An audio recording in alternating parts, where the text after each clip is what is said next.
almost from the moment he started trying to write a wrestling picture, things seemed to change for the worse. For instance, the time when he woke up and looked over at his newfound girlfriend, who happened to be bloody and dead in the bed next to him, or even worse, when his neighbor tried to burn down the apartment building that he lived in, and of course he even managed to lose his mind in the process. I mean, really, at the end of the day, no matter how hard he tried, he just couldn't crack a wrestling picture, and I think that's actually what drove Barton Fink crazy.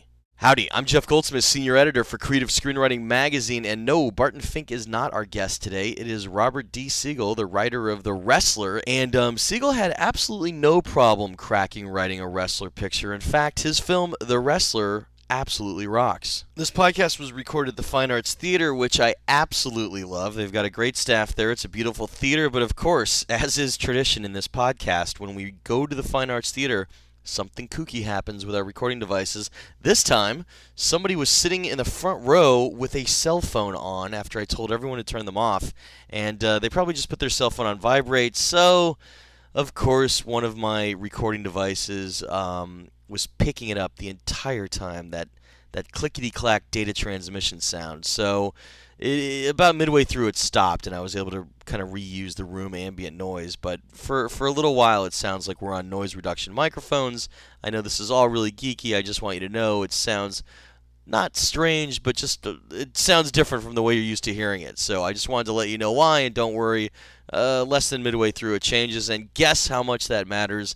Not at all, my friends, because Robert Siegel was a great interview, and I absolutely love his film. Speaking of the love, if you love Creative Screenwriting Magazine, definitely check out our website at www.creativescreenwriting.com. You could read all about what's in our latest issue, or of course you could buy us at your local Barnes & Noble or Borders bookshop. In the United States, Canada, and Western Europe. And while you're at creativescreenwriting.com, you could use the discount coupon code CSPodcast, which will save you a few bucks on a subscription to the magazine or any other products in our store. But now, without further ado, let's jump right onto the stage of our absolutely sold-out screening of The Wrestler right after I introduce the screenwriter, Robert D. Siegel.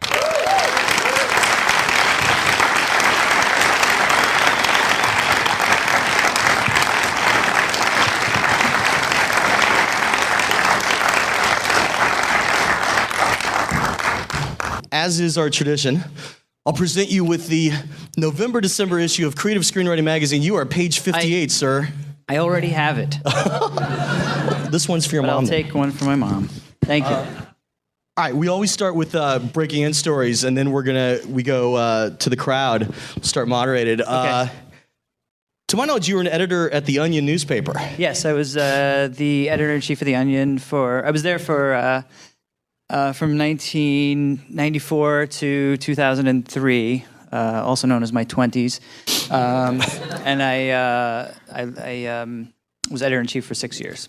It is America's finest news source, as its title says. Thank you. What was it like to get on staff there? I just want to talk about that for a second, because I think the Onion really bats a really high average of just perfect written material. So what was it like to get on staff, and just talk about running it day to day, because there's so much great writing done? It was pretty easy to get on staff in 1994. That was the year to get in. If any of you are interested, just build a time machine and you can get right in. At the time, it was in Madison, Wisconsin. Well, it's still it was based in Madison, Wisconsin. I didn't know about it before I moved there. I moved there right after college. I followed a girl there, so I came to Madison for love and stayed for the career. It was just a couple of. At the time, it wasn't really even a job. It was just a couple of guys, dicking around in their spare time. It was a very small. It was the only people who knew about the publication were in Madison itself. It wasn't national or anything. And it sort of ran like it ran like a real newspaper. We would have headline meetings and assign stories and discuss photos. It's just what we were actually discussing, was the only thing different between us and the LA Times would be we would invent our stories. Although maybe it's no different. I don't know. Actually, I've written for the LA Times. They're very strict. You can't invent. No fabrication? Okay. No fabrication. But it really, what we discussed it in a very kind of intellectualized, sober. We didn't, to the outsider, people would come in and write articles and observe the meetings, and it was they were always struck by how serious it was, and the internet really changed things. What's that? The internet really changed things for you guys. Yeah. It brought your small publication to a worldwide scope. How did it change for you as a writer as things ramped up and an increasing demand really occurred for more and more content? I always tried to resist the demand for more content. My philosophy was always, we were always under pressure to add, to crank out more jokes per week. And my attitude was always, it's better to be a really, really funny 30-minute TV show than it is to be to have 30 minutes of funny material than it is to be a, 60-minute show and have 35, 40 minutes of funny material and then 20 minutes of crap. It's really about the ratio. Nobody really remembers how many pages are in the paper. You just want to. I always like to keep the content as minimal as possible, and just so it was only good stuff. I swear we're going to get to tonight's film, but please, just another question here. One of the things about The Onion that I've always really enjoyed is the fearlessness with which it doesn't try to adhere to political correctness. And, some of the humor on there is without a doubt tasteless, but that's the brilliance of it. Is there anything that you could remember from all your years that was just too much? Something that you were going to go to presses with and then stopped? No, not really. Really? No, we were shocking. We always tried to be, people ask, was there a line, that you don't cross? And there really isn't a line per se, as long as it's funny. I think as long as something is funny, then it's okay. Then it's fair game. This is your second produced feature credit. Your first produced feature credit. Yeah, you know where I'm going. Been to my IMDb page? Yes. Yeah. Is The Onion the movie? Yes. Very checkered, crazy past. To my knowledge, it started with Fox Searchlight, the distributor of tonight's film. Yeah. And things, I think, went downhill from there. Went quickly downhill from there. What could you tell us, from the inside of what happened with the Onion movie, which you co-wrote? Every single cliche about how a movie gets ruined and goes awry happened to it. Too many cooks and the studio interference and first-time directors that they saw an early cut and lost faith in, and one of the producers after 9/11, the movie began. We started making the movie before 9/11, and one of the producers after 9/11 turned into a radical, reborn conservative, hardcore right winger, and suddenly didn't like any jokes that were critical of the government. I could go on and on, but it's just a sad cliche-riddled tale of Hollywood, Hollywood interference. It started I know that there was a release date or a possibility of the film being done in 2003, and it's been recut and shelved ever since. And it was just released in June of 2008. Is that right, on DVD? Yeah, it's the Chinese democracy of the movie world. It just got delayed and ultimately just went straight to video. No gala. This was no gala premieres for it. All right. Anything else to add from the trenches? Any major lessons learned? From the Onion days? From that movie in particular, kind of coming off of it in just a burnout mode. Just that I shouldn't have done it. And it was a terrible mistake. What do you think the difference is between that movie and the Onion's two podcasts that they run, the radio podcast and the Onion news podcast, which is video and iTunes, because those tonally seem to have really connected. Yeah, that should have been the movie. When I watched those, I think that should have been the movie. That would have been a lot easier, and we didn't even need Hollywood for that. That was a total waste. I have nothing but regrets about that whole episode. Well, the big regret is that now I'm referred to as rather than my 8 years of award-winning comedy journalism. I'm the Onion movie guy, which is sort of frustrating, but. I respect those 8 years, sir. I do. Let's talk about The Wrestler. Yes, we're getting there. You left The Onion. You're off the hot seat. You left The Onion, and it's almost like you put the comedy behind you, and you did this amazing drama. I absolutely love tonight's film. Talk about how it started, how the project started. My transition from comedy to drama, or just this? this particular. This actually transitioned from comedy to drama. You left The Onion. Yeah, I left The Onion, and then I started. The Onion movie was my kind of transition, my entryway into screenwriting. After 8 years of doing that, I kind of was itchy to do something else, and that came along, and I kind of liked. I was really excited by using a different part of my brain, and then I started writing spec scripts and started writing kind of. Since I was a comedy writer, I figured I should write comedies. It just didn't occur to me to do anything else. So I wrote a series of really bad, Will Ferrell, Jack Black, Ben Stiller style, the sort of the Adam McKay, Judd Apatow school of comedy, and I was struck by how bad I was at it. They were, I improved at structure and character, creating characters and all that, but they still were pretty shitty. And I couldn't. Were these really, assignments or were they? Just I'm interested in screenwriting. I was in aspiring screenwriter mode, and I was writing spec scripts, kind of on the side, building my escape pod from The Onion, and it just wasn't working, and I couldn't really figure out what was going on, and they were all sort of derivative. They read like lame attempts to write a Judd Apatow movie rather than being a good movie. So one day I kind of got this idea for a movie, and it wasn't a comedy. And I just decided, but I was really excited about the idea, and I just decided to write it anyway. It's a script called Paul Offiero, which is it's about this obsessive. It's kind of tonally like an early Scorsese movie, which is the stuff I really love, and I think that was kind of part of the breakthrough when I figured out that I'm not really meant to write comedies. My favorite movies are those 70s. I'm one of those sort of easy writers, raging bull 70s screenwriter cliches. Nothing wrong with that. That's a great word. That, my favorite movies are. I love those sort of 70s New York loner outsider characters. Midnight Cowboy and Mean Streets and. Saturday Night Fever, I consider one of those, and I wrote this movie kind of in that vein, which is about an obsessive New York Giants fan who gets beat up by his favorite player. Would be the log line, and it's sort of a dark, kind of fucked up, weird drama, and tonally similar to this. It's kind of a funny, sad, weird character study kind of movie, and when I did that, something just totally clicked, and that I found that was kind of the style. Did you get that set up? I wound up directing. Well, that segues into the Darren Aronofsky part of this.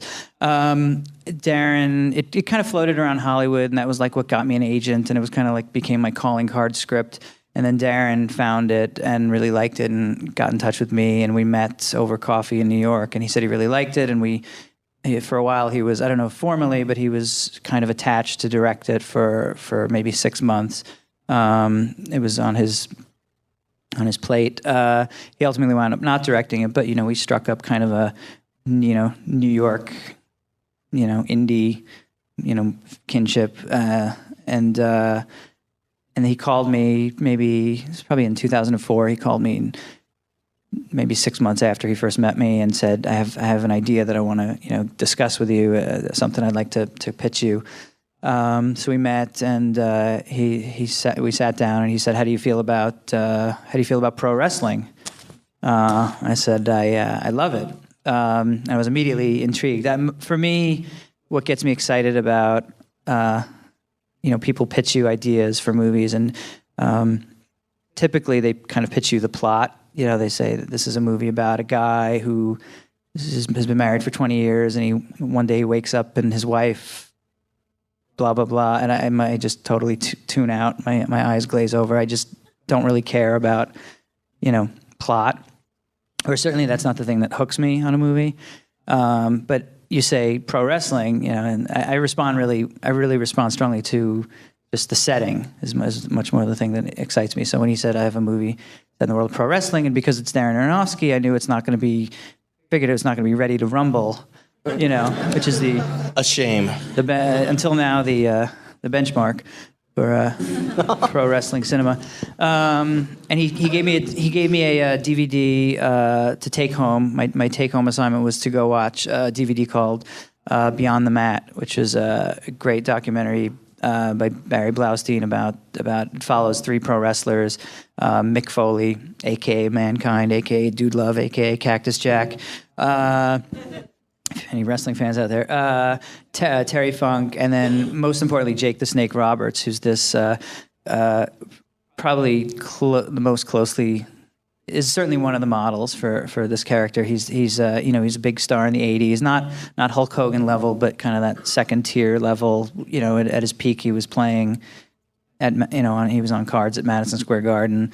And 20 years down the road, he finds himself in the movie and in real life. He's crack addicted, and just really sad, and has this broken relationship with his father that they get into. And you just watch him driving around to the North Dakota State Fairgrounds and going to these $100 a night events, and it's sort of sad, but also sort of beautiful and inspiring that he needs the money. But he really really loves to wrestle, and even though he can't wrestle in front of 20,000 people anymore, just even putting on a show for 20 people still really gives him that, makes him feel alive. So I watched that, and I said I loved it, and I called him the next day and said, let's do this, and then we took it from there. I've interviewed Aronofsky before. He's a great screenwriter in his own right. Was there ever talk of you guys co-writing this?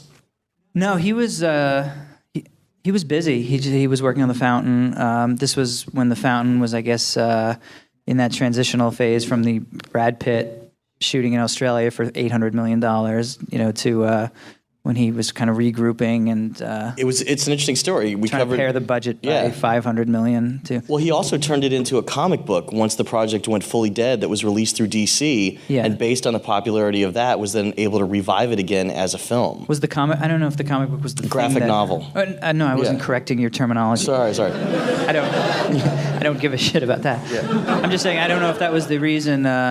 I'm not sure if that was maybe you seem to know a lot about things, so I will take your word for it. I cheated. I thought interviewed. He was just doing that kind of as a cool side thing. I didn't know that was what got. I don't think that was what got the project back up and running again. But I will defer to your extensive knowledge. He needed to get heat back on it after Brad Pitt was gone. Okay. Because no one wanted to fund the huge budget that you were talking about. So the question was, could he make a graphic novel that would actually storyboard his film for him, and then kind of say, that's what got hey, the let's green go light do this. For the new version? Yeah, I thought he was already rolling. I thought he was really already rolling on the new version, and then that was kind of something he was doing just with all of his energy before it actually got to shooting. But nonetheless, he was busy with The Fountain. He was busy with The Fountain, and people are walking out. We have tens of thousands of listeners in iTunes. It doesn't matter if this whole theater walked out. You lost them with the 25 minutes of Onion intro. So I like a good train wreck, and I know that it's a train wreck part of your life. I had to ask. Michael J. Fox has still got to talk about Family Ties. So that's all right. Nobody wants to hear about this movie. So he decided not to write. So when you took the assignment from him, was there a period when you guys beat it out and outlined together? No, he was off when he was off in pre-production on The Fountain, and very, very much consumed by that. And he'd left me. The writing process was this. It was 2 years of total non-collaboration, followed by a year of intense collaboration. He left me alone. Yeah, as a writer himself, I think he understood that you got to kind of go off and wander and explore and figure stuff out. Before, it was too soon to be working closely with him. He let me write a lot of drafts and explore and go down various wrong paths and figure it out. And I would check in with him every 4 or 5 months and show him what I was doing. And usually he would send me back a one-line text saying, "Yeah, great job, keep going." I wouldn't. Nothing, so he wouldn't give you a specific note? Nothing useful, no.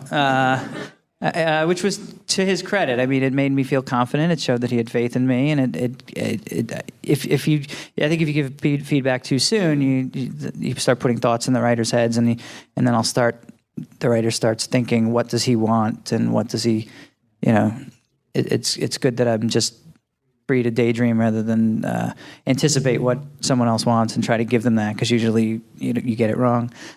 So let's hit your process for a second. During that 2-year period, talk about how long did it take you to get your outline, to get your kind of first version of your story, or was outlining important to you? I kind of mapped out the general beats and things, but it started with character. Like I said, I'm really not interested in plot. Is just kind of something to get through. It's a hassle, it's something it's something you can use to illuminate things about the characters, but I really don't care about. I'm not very. That's probably the weakest part of my game. So very short time on outlining. So I went to I started by going to a lot of wrestling matches and getting a feel for the world and immersing myself in that world and getting a feel for the people in it. And very, very soon, a pattern very quickly emerged of the types of guys who are doing this, and they're very much like Randy, with some slight differences. Most of them are hooked on pain. These guys who were stars in the 80s, I found out on the wrestling circuit. I would go to events out around New York City, and you would find King Kong Bundy and Jimmy Superfly Snuka and Nikolai Volkov and Bam Bam Bigelow and just all these 80s guys who were still out there wrestling, and they were all hooked on some drugs, painkillers, and usually coke and other things. They usually had tremendous health problems. None of them had their original hips or knees. They all limped. They all were in great pain. They all had, the ones I talked to, they all seemed to have pretty horrible relationships with their loved ones. Broken relationships. So it was pretty quick to find a character. Didn't take very long, and then it was just a question of what setting, where do you put them to kind of bring out all the stuff you want to bring out. It's interesting because you actually didn't give Ram a drug problem. You easily could have from the research that you just described. Was that in one of your earlier drafts? Yeah, drafts 17, 21. 38 and 39, he had drug problems, and there were other drafts where he was a Jesus freak, and there were other drafts where he killed a guy drunk driving. I don't even remember. I mean, it's all kind of a. How many drafts do you think you wrote? I keep saying 50. I don't know if that's accurate. It feels right. It feels like I wrote 50. Wow. But it was somewhere between a shitload and a fuckload. I like it. It felt like, I thought it was done. Darren worked me once we got to the collaborative stage, Darren worked me really, really hard, and I kept thinking, I was under the mistaken impression that the script was finished probably, a dozen times. Well, talk about that. I mean, so you said he kind of let you go out and wander in the desert for 2 years. What reeled him in when he said, all right, let's start collaborating, like what you're talking about, the more intense?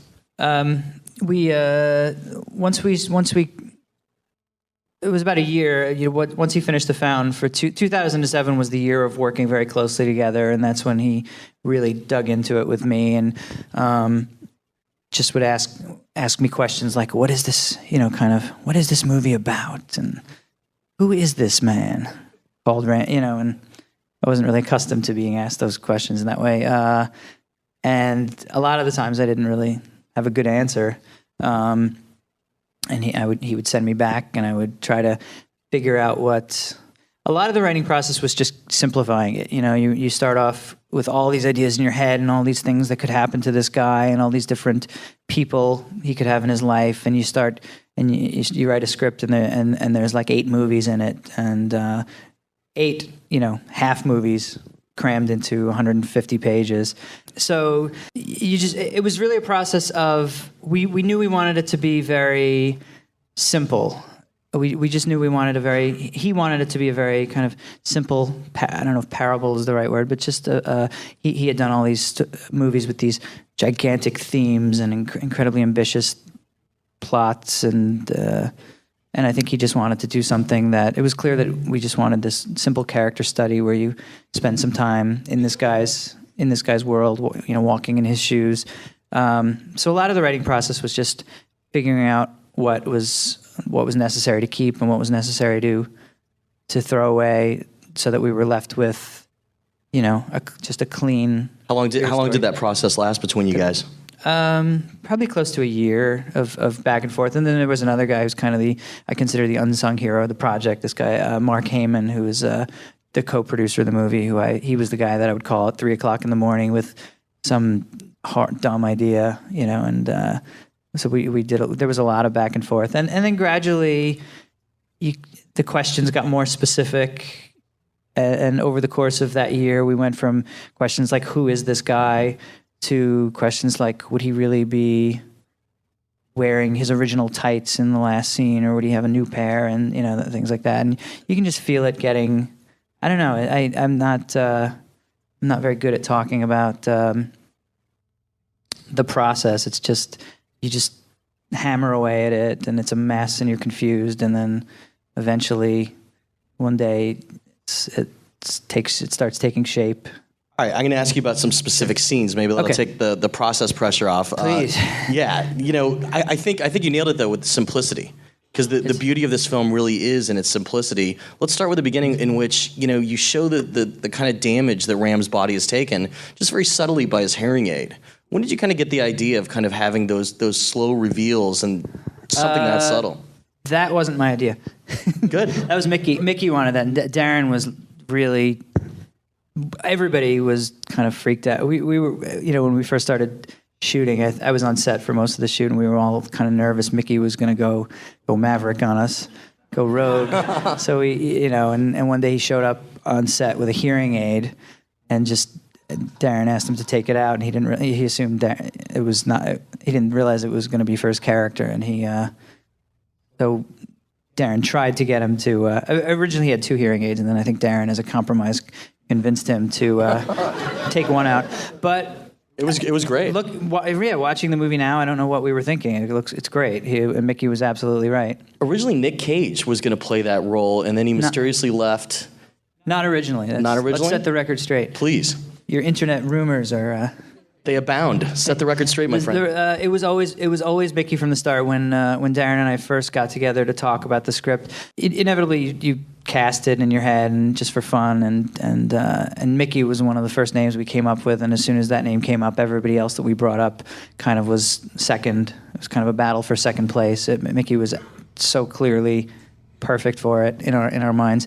And Darren just couldn't get financing with Mickey. He tried. He just tried getting, like 50. All he wanted was, a little over. He probably wanted 10. He probably needed about $15 million to make the movie the way he wanted to make it, and he couldn't get $15 million with Mickey. I think the best he got was somebody would give him like $6 million with Mickey Rourke.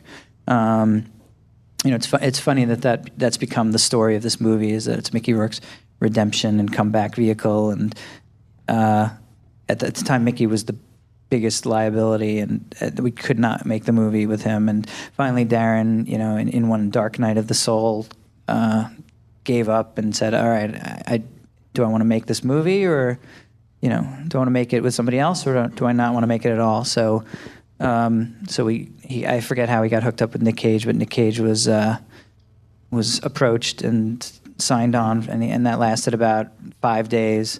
Darren went to one event with Nick, and I guess it just didn't feel right to him, and he said, I need my Mickey, so he called, he just called it off with Nick, and then went back to Mickey and said, even if I have to make this for, it's sort of in a weird way, in a nice way, parallels his Fountain experience. He wanted to make a movie for a certain amount, it fell apart, and had to figure out a way to.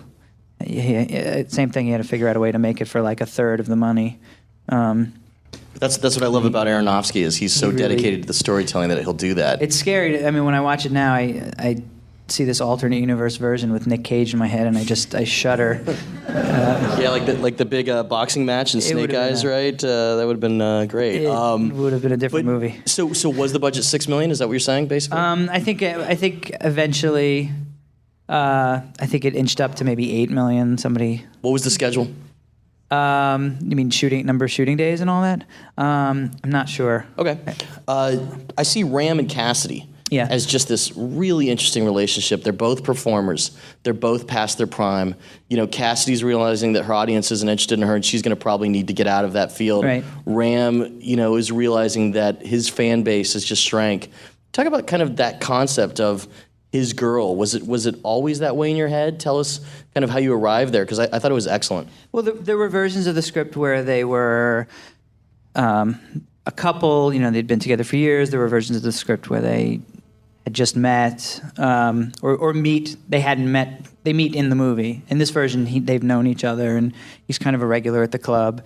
And we went back and forth between different versions of that. But it was always the more important thing is just the idea that these are two people who make a living with their bodies and express themselves. If you consider stripping a form of creative expression, they both use their bodies to entertain crowds and make people happy.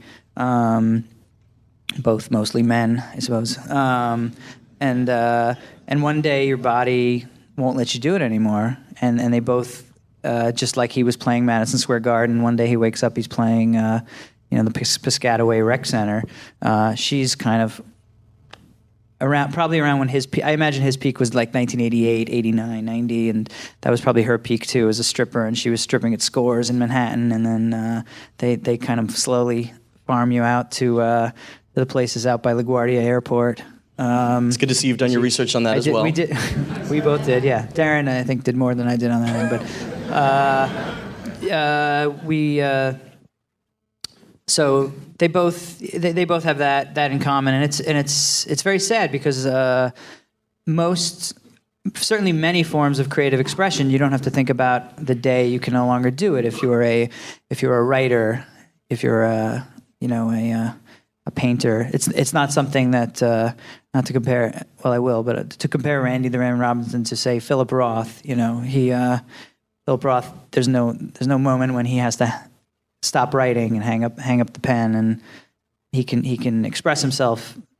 He was put on earth to write, and he knows that, and he can express himself until the day he dies. Whereas Randy, it really feels like he was put on earth to entertain crowds and make people happy with his body, jumping off ropes, and he can't do it anymore. So he totally just loses his whole sense of, his reason to live.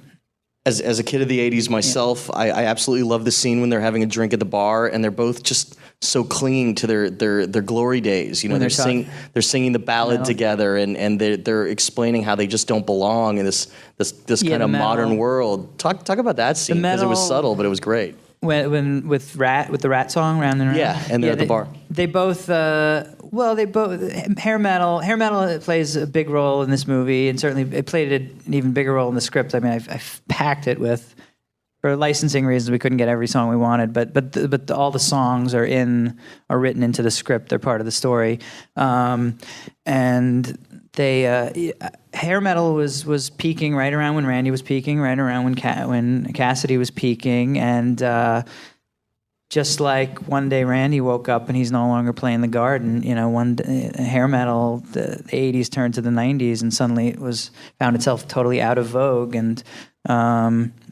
Nirvana comes along and makes. And he's angry about it. And suddenly the kids who were a year earlier were listening to Skid Row and Motley Crue are now listening to Pearl Jam and Nirvana, and Randy's pretty pissed off about it. And for him, I think that turn from, for him, I don't know if he thinks about it in these terms, but when I was writing it, I was thinking that the turn from hair metal to grunge kind of mirrors the turn from Randy's heyday to his years, years in the wilderness.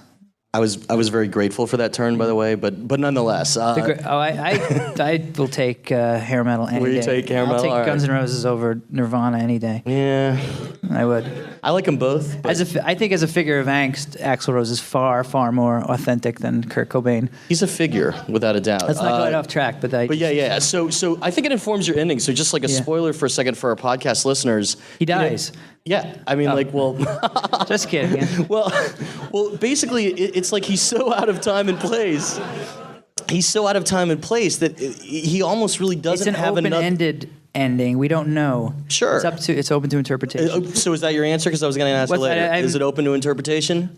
Whether he dies, when he jumps out of the frame? Well, my sincere answer is he.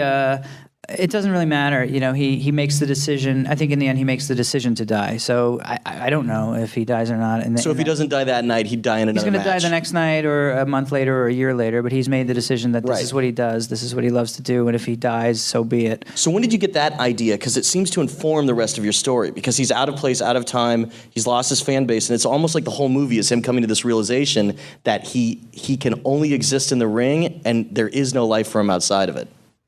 Well, I made that decision because if I made the other decision to where the love of a good woman redeems him, then it's a shitty, cliched, lame Hollywood movie. I agree, sir. I just did, it would have been, I don't know, I wouldn't have bought that. That would have ruined the movie for me. If I was watching and Marissa Tomei comes and says, "Don't do it, Randy, I love you," and then he says, "You're right, let's go have a family and, I'm going to find something else, find meaning elsewhere." Well, I certainly don't think Darren would have gone for that. He likes the dark. Yeah, he likes it darker. Talk about just some of the subtle things, like just the name Robin keep coming up, and he keeps correcting him as Randy because a lot of these guys have. Well, I mean, Randy the Ram Robinson is his fake stage name. A lot of these wrestlers have, most of them, that's not their real name, the name that they go by. So I made up the name Robin Ramzinski would be his real name. I was inspired by Hulk Hogan's real name is Terry, which I love the fact that his name is slightly feminine and just like Robin. girly. That's great. Yeah, so it was Terry I don't know if anyone, Bollea, Bollea, I think is his real name. I defer to you. Yeah, thank you. All right. But I know his first name was Terry, which I thought was a great first name for this wrestling superstar. So Robin, I thought would be a good. I meant to ask earlier, when you guys were ready to shoot with Rourke, there's always a time that the writing kind of gets tweaked a little when an actor's signed on. Were there any interesting kind of revelations or changes that you made in that period by collaborating with him? The major change was Mickey rewrote the entire. He's a big improviser, and before they shot, Darren and Mickey had a week-long Camp David summit where they went through the whole script, and Mickey, kind of either approved of every line or said, "This sucks. I wouldn't say this. Who the fuck wrote this shit?" which is a direct quote. So you were not at those meetings, I take it? Darren called me one day and says, "Oh man, Mickey hates your script." Thanks, Darren. I mean, he wound up. Most of it is the original, either the original wording or close. But he likes to. So aside from dialogue, I think Darren felt like he would get the best performance out of Mickey if Mickey felt free to.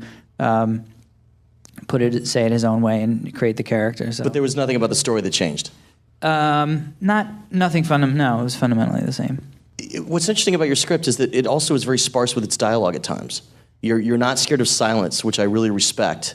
There's scenes where just, it's not talky talk all the time. It's like you're kind of, it has a verite feel as a film, which I know is Aronofsky, what he chose to do style-wise. But on the page, clearly, you weren't doing like tons of banter with his boss and at work.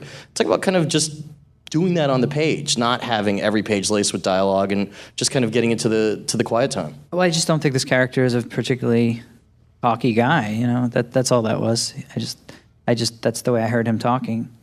Talk about your habit for a second. When you write, how many hours a day do you write? Long enough to no longer feel guilty, I guess. Guilty of not writing? I don't really have a a lot of writers, they say from 8 to 9:15 I will look out the east window and drink my coffee, and then I will turn my body to the left and sit down at my computer. I try to write 3 or 4 hours a day. There'll be stretches where, and I don't worry about it too much because there'll be, I know in the process of writing a script, there are going to be stretches where I turn into like a crazed maniac and I'm writing 24 hours a day where I can't sleep and I'm completely preoccupied with it. But most of the time it's 3, 4. I write a little in the morning when it's quiet, a little in the afternoon. I try to write every day. I don't wait for inspiration. That was probably the biggest thing I got from The Onion, that I took to my new career. It was The Onion. you had to crank out a script you had to crank out a product every 7 days, so we didn't really have time to be precious. If inspiration was not there, it's not like we would go take a yoga retreat to clear our heads or anything. You had to, deliver the jokes on deadline, or there wouldn't be a paper.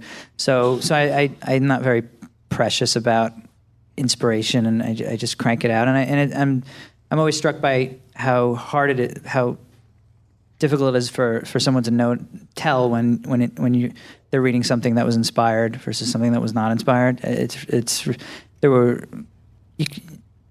It kind of comes out the same whether you think you've got that magic mojo and you're lightning in your fingertips at that moment or not. It often it's about the same. How do you handle writer's block, or do you get it? I don't really. I don't know. I don't think of it in those terms, writer's block. There are times when it's flowing and times when it's hard, but I try to write through it, I guess. I don't know. Interesting bit of foreshadowing. I love the scene. Just a few other subtle scenes that we're going to turn it over to the crowd. I love the scene when he goes to the fan show. And, he's seeing the past heroes, way past their glory. The autograph signing? Yeah, the autograph signing. And, yeah. There's the urine bag on the guy's ankle. And One's somebody got a else. colostomy bag, yeah. Yeah. That's pretty accurate. I mean, I've been to a few of those shows, and the old wrestlers are just really, really in bad shape. Most of them, there's a very, very high casualty rate in the wrestling world. On the actuarial tables, pro wrestler is like way off on the, do not insure end of things.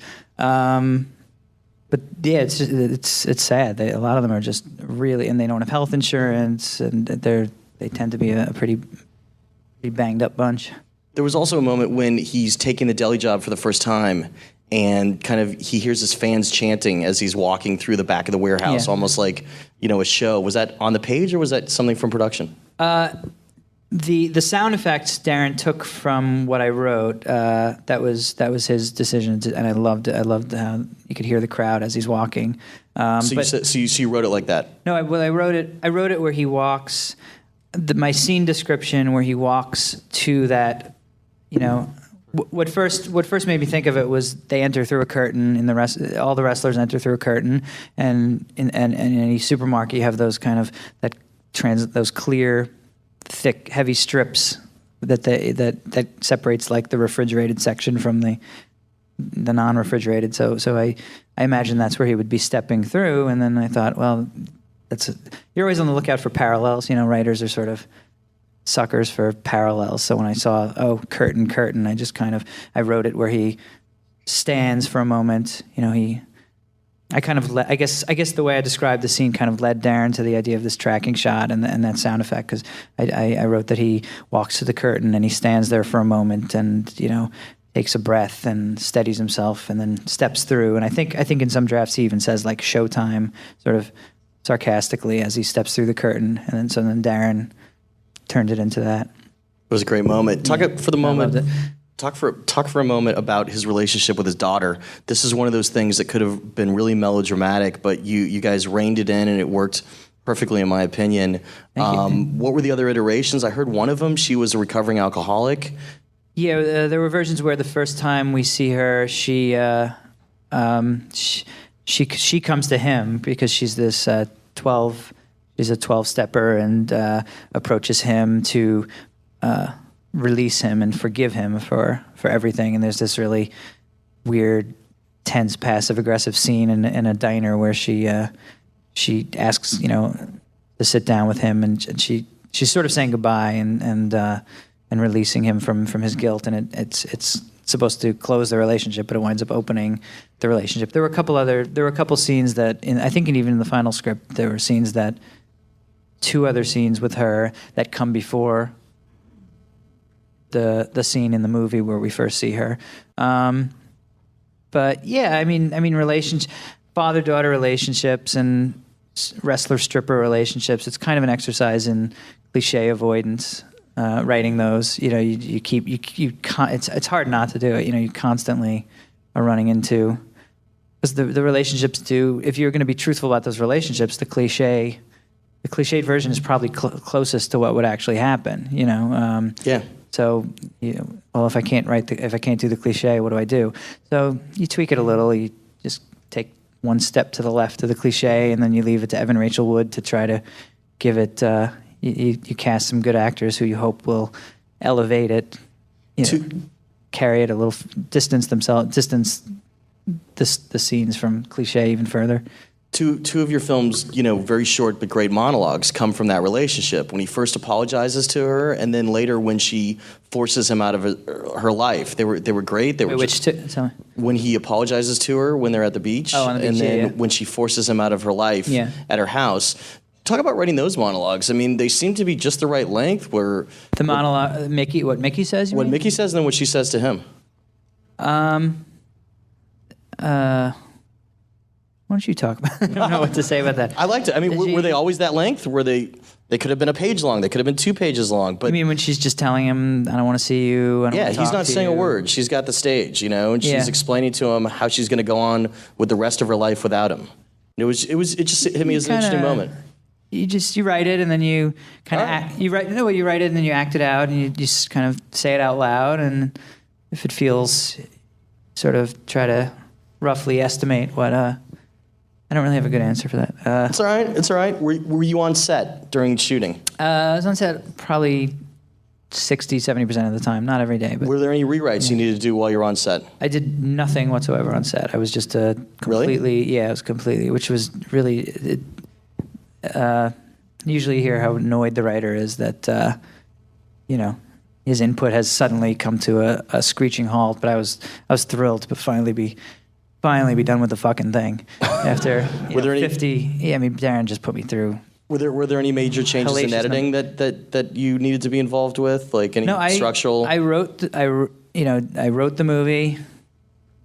I had my period of my 2 years of solitude, and then my 1 year of hell, working back and forth and getting notes and answering questions and being pushed and challenged, and then I handed it in, and that was it. I had no more.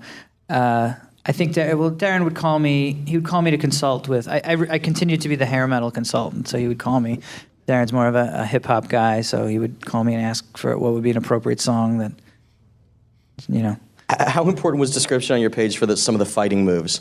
Especially, the last sequence and stuff like that. I kind of thought I could just write. I've never written action sequences. I'm not into action movies, and I have no facility for writing action sequences. So I kind of just thought, and I didn't even really know. I don't know if I've ever read an action movie. I've never read a script like Die Hard or anything like that. So I didn't really know even how it worked.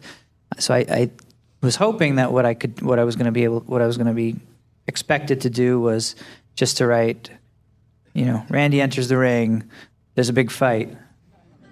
It lasts about 9 minutes, and then cut to the interior apartment and just skip the fight. But then Darren made it clear early on that he expected me to write out, just go through line, write out the fights, move by move, elbow, knee, bounces off the ropes, jumps over the guy. I think because he knew Mickey was going to be have to actually do this stuff. He wanted it as specific on the page, which makes sense. But I was really just so upset that I had to write these. That was the hardest thing for me. I love the nonlinear moment that you factored in which you show the beginning of the fight.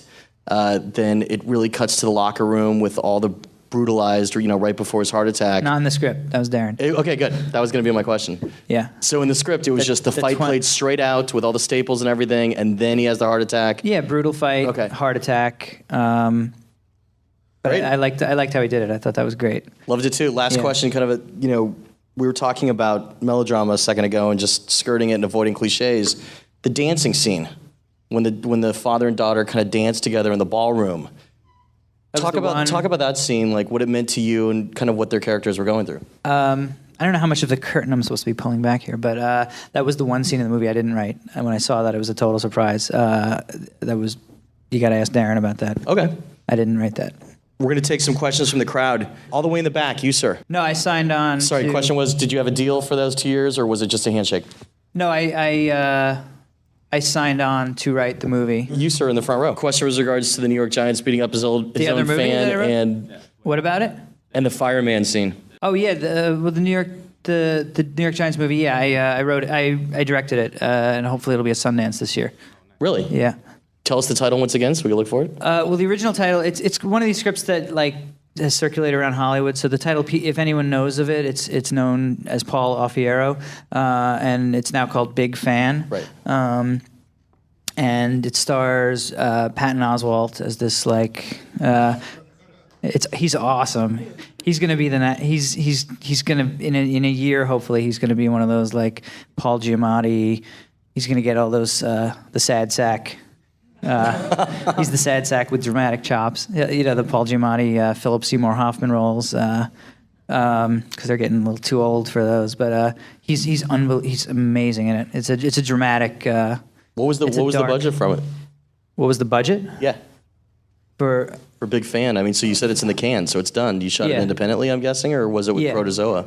No, I'm totally like El Mariachi, crazy dude. That's awesome. Style. Yeah, I can't wait to see it. Yeah. Don't say your budget because you got to sell it at Sundance probably. Yeah, they say. Don't say your budget. Don't say your budget. You, sir, in the white, in the hat, in the back. Great question. What kind of evolution did the ending go through, and was Ram's monologue always there when he kind of addresses the crowd, which we now know is a farewell one way or another? That was in place fairly early. I don't remember exactly when that came in, but that was not something that that was not something Rourke added. The end of the movie, yeah. It's helpful to know, to have a clear sense of what your last scene is. For me, it's really helpful in figuring out how to, and then the question is how to get there. But yeah, that was the speech and him jumping and the idea of ending with him in midair, and cutting with him in midair was always there or there for most of the time. Did that monologue change when Rourke came on? Yeah. It. How were the iterations like? Was it darker before? Did he make it lighter? It was better. No. Yes.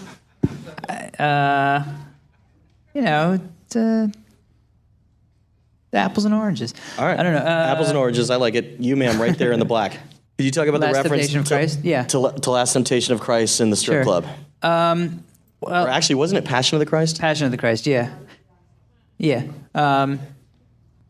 She. Well, there were versions of the script where she was kind of a Jesus freak more than she is in the final version. Kind of this. I imagine this one of these people who one day they're into Buddhism and the next they consider themselves spiritual people and not. And they're strippers. Yeah, strippers are spiritual. Never said they weren't. So Passion of the Christ was. I just found that I sort of like with the hair metal. I found this. I kind of stumbled upon this parallel. He's a guy with long blonde hair, walks around shirtless and gets the shit beat out of him and dies young. So that's Christ, So I. In tights. Yeah. Well, he's to compare Randy to Christ. He dies for. He doesn't die for the sins of mankind, but he dies for his fans, and he decides he's going to. He sacrifices his body and he suffers for his art and for his fans. So in that way, he's like Christ. I don't mean that as a joke. He spent his life beating up his body and bleeding and breaking bones, just like Christ did. So for Cassidy, she's when she sees him, she thinks of Passion of the Christ, and then the line.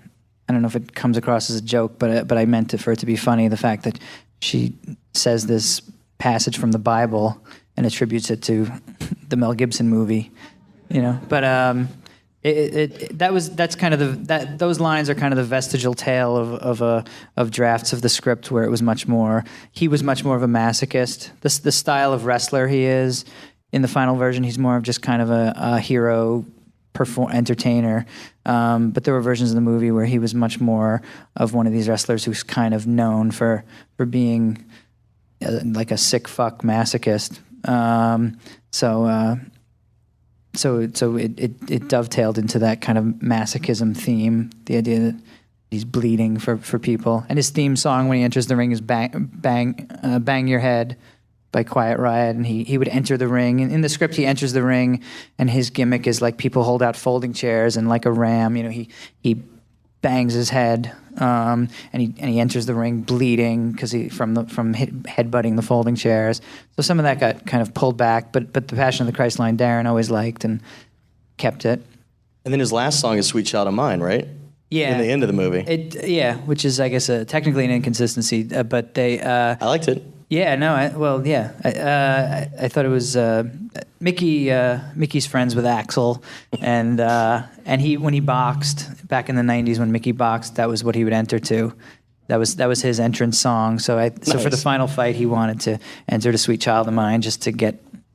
It totally worked. That extra little you, sir, right there in the gray in the middle. Sorry, question was in regards to following Mickey from behind, a lot of the back of his head. I mean, was there, it always works for a protagonist when his face is away from you. It kind of makes you want to see him more. Was that ever in your conversations? No, that was Darren. He always mentions the Dardenne brothers as his inspiration for that.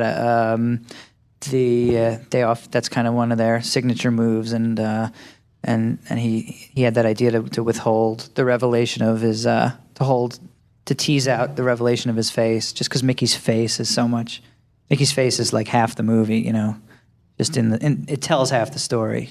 And the opening title sequence was great too, with all the posters of like the heyday, and then it says 20 years later. That was also really. I wanted to. I mean, we were hoping to use, because Mickey is. I don't know if you've noticed, but he looks different than he did 20 years ago. Yes.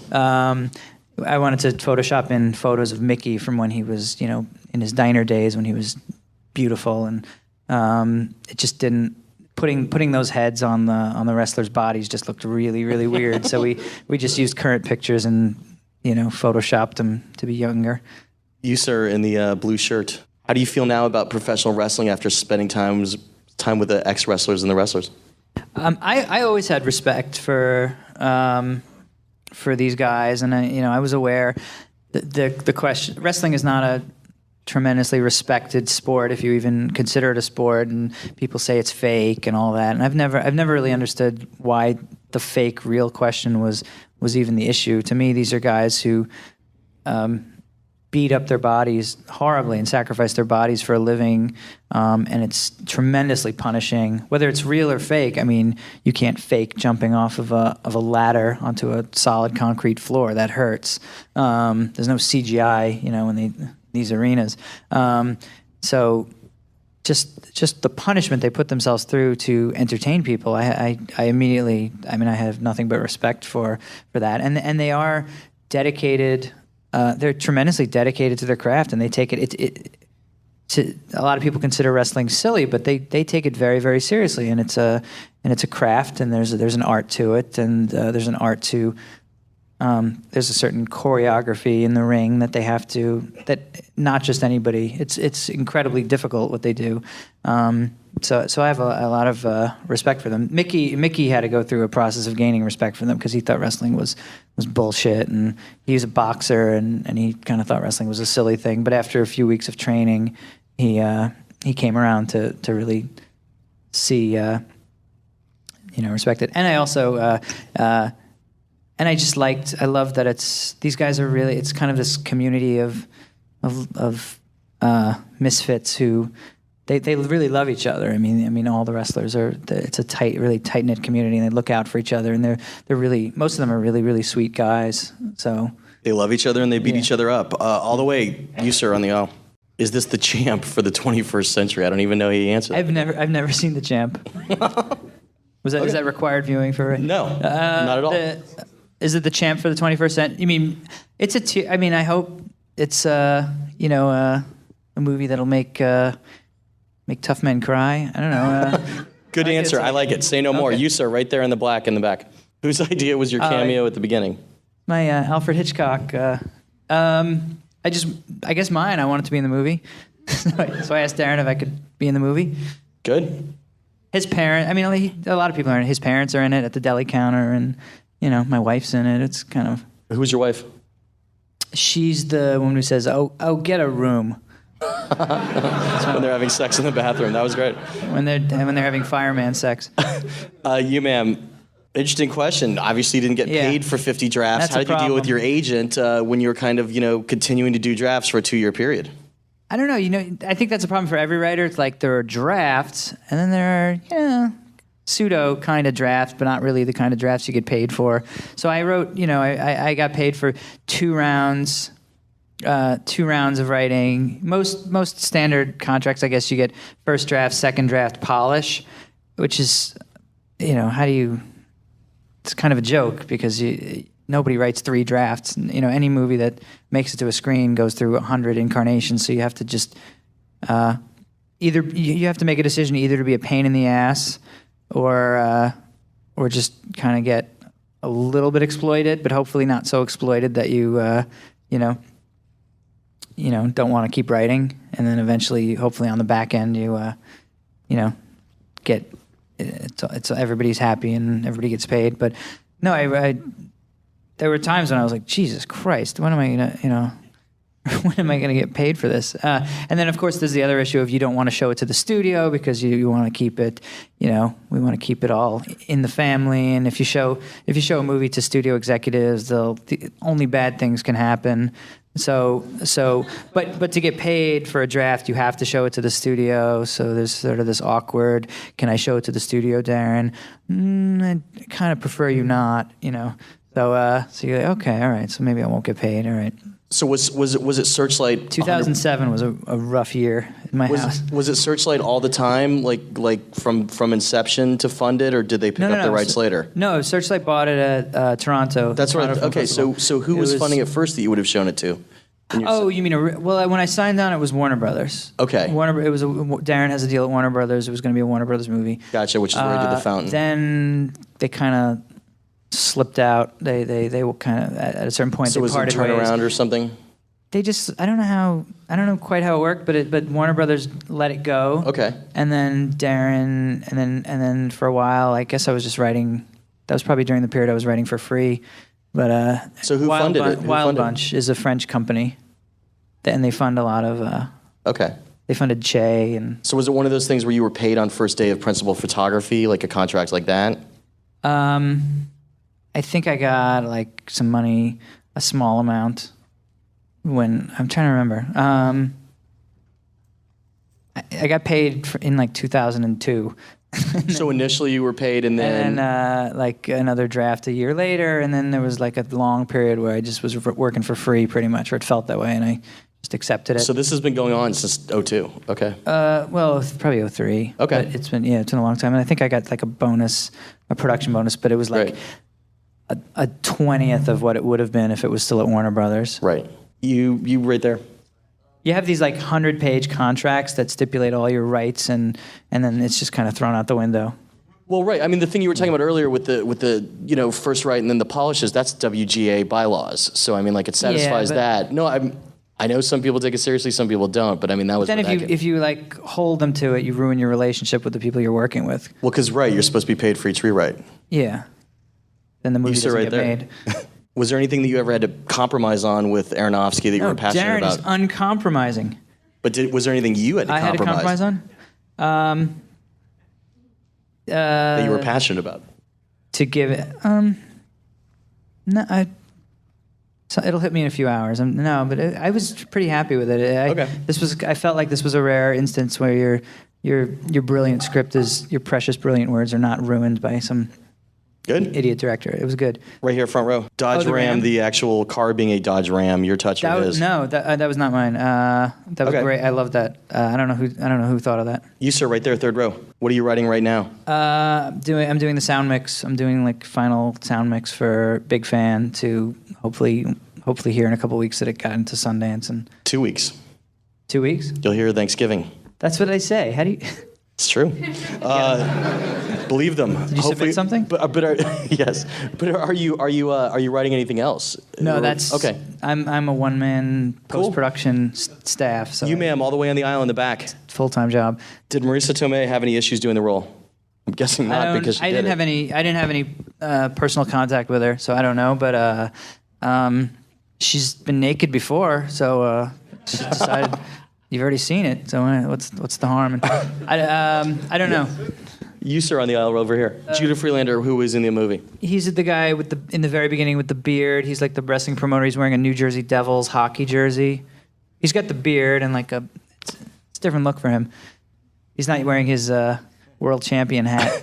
One or two last questions. You, sir, in the hat. Ideas for the brutal fight scene in the staple gun. Was that true? That's the kind of stuff they do. That's one of the standard things they do at hardcore matches. They the staple gun, the bug spray. It also is another turning point. And they do actually shop. They go to the dollar store, and that was also something that one of the wrestlers told me, is they go to the dollar store and they shop for props. For stuff to hit each other with. How often would you say, like in Randy's career, he'd been doing that? Because it almost seems hardcore? because it seems like it shocks him a bit. And it shocks his system enough to give him a heart attack, which is yet another reason he needs to revert to his traditional. Or is that something you think he does all the time? No, I don't think he does it a lot. I imagine he does it every so often. I don't know, maybe once a year. He'll do a hardcore match, and those matches pay a lot more because you just get a bigger crowd, and people love, people are into seeing people bleed. So every now and then, I think when he's hard up for cash, I don't think it's his first choice.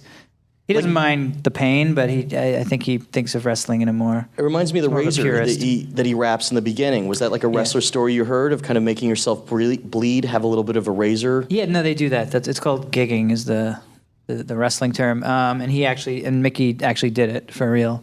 That's really him slicing his forehead, which he didn't have to do, but he. Speaking of another slice, it's interesting when he gives up the job with the deli slicer. Yeah.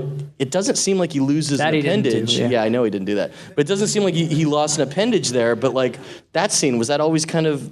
that's in the script. The deli, that's actually even more in the script than it is in the final movie. I had this, this idea of the deli, the symbolism of this deli slicer where he's kind of this broken down piece of meat, and he takes these big pieces of meat and he puts them on the thing and he stares at them. And in the script, there's all these scene descriptions of him watching as the meat slowly gets smaller and smaller and dwindles, and he's staring at this meat that kind of reminds him of his own body dwindling away and getting sliced, and then just he's kind of tempted by it. There are a couple of moments before he actually cuts his hand where he's at the deli counter having a rough day and he kind of stares at the blade and kind of contemplates. He's tempted by it. It was a great scene. Yeah. One or two last questions from the crowd.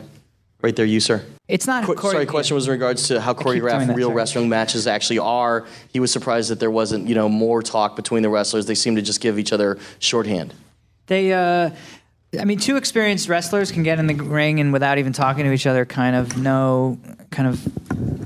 feel each other out and improvise it. It's sort of an improvised dance. And they generally, I think it's generally like in the movie, they talk about, okay, well, you're going to kick my ass for a little while, and maybe specific. They call them spots. Spots are like the key moves or key turning points. When this happens, then you're going to start kicking my ass, and then I'm going to start coming back after this happens. So they kind of have these rough checkpoints, but no, they do not.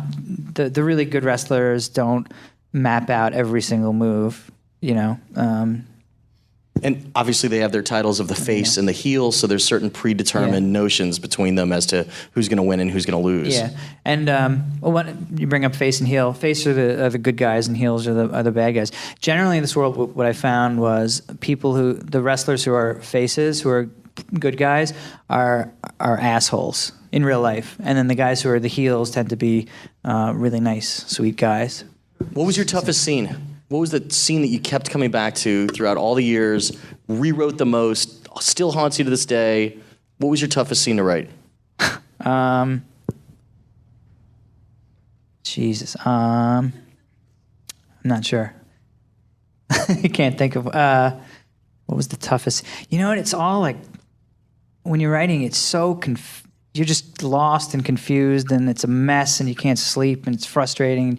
Something's wrong, and you can't figure it out. And so that's bad enough, but like to try to recall those feelings of confusion 5 years later is impossible. I'm always Show me on the puppet. I'm always amazed when I read. When I read Creative Screenwriting magazine, November December issue out now. Page 58. That's you. When I read that and I hear I'll read this interview with Eric Roth or John August or whoever, and they speak incredibly eloquently and with crystal clear clarity and recall of the themes and how they changed it and the evolution. I have no idea how they do that. It's very difficult for me to, it's just a big fucking mess, and then you just try to find your way out of it. All right, well, the mess is over. Yeah. I think you've made an absolutely brilliant film. I can't wait to see what you do next. Give it up again for Robert Siegel. Thank you so much. And that's how the Q&A went down. Special thanks again to Robert D. Siegel for showing up and spending time with us to talk about his latest film, The Wrestler. And my apologies once again for the sound glitches you encountered early on. If you dug this episode of the podcast in general, consider tossing a virtual tip into our PayPal virtual tip jar by visiting www.creativescreenwritingmagazine.blogspot.com and look for the PayPal icon.